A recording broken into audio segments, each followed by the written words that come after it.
এই বছর না ইনকার এটা প্রথম রাখি। যদিও অ্যালেক্স আগেও রাখি পড়েছে। আমি তো তোমাদের বলেছিলামই আমি টাউনশিপে কয়েকটা স্টুডেন্টকে টিউশনস পড়াই। তো ওরাই যখন আসতো না রাখির দিনে, তখন অ্যালেক্সকে এরকম রাখি পরিয়ে যেত।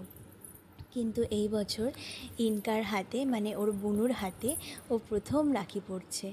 তো অ্যালেক্সও খুব মজা পেয়েছে জানো। আবার ওর হাত দিয়ে বিস্কিটস খাচ্ছে, একটু মিষ্টি এনে দিয়েছিলাম ছানার, তো ওই মিষ্টি খাচ্ছে। আর দই রাখা ছিল যদিও, কিন্তু ও খায়নি দইটা। এই বছর অকেশনটা ছোট করে পালন করলেও আমরা না খুব মজা করেছি জানো তো। ইনকাকে আমি সুন্দর সাজিয়ে দিয়েছিলাম, তোমরা দেখতেই পাচ্ছ। এবং অ্যালেক্সও খুব সুন্দর গ্রুমড ছিল সেই দিন। সব থেকে মজার ব্যাপার জানো কি, ইনকা আর অ্যালেক্স দুজনেই একে অপরের সাথে গিফটস এক্সচেঞ্জ করেছে। তাই ওরা খুবই খুশি আজকে, দুজনেই দুজনের পছন্দ মতন গিফটস পেয়েছে। তোমরা তো আমার কালকের ব্লগে দেখেইছো যে দুজনের জন্যে স্পেশাল ডিনার মেনিউ করে দিয়েছিল অভিষেক। তো আচ্ছা, আমার ভিউয়ার্সদের মধ্যে কারা কারা আছো যারা নিজেদের পেটসদের সাথে এই সব অকেশন সেলিব্রেট করো, আমাকে নিশ্চয়ই কমেন্ট করে জানাবে।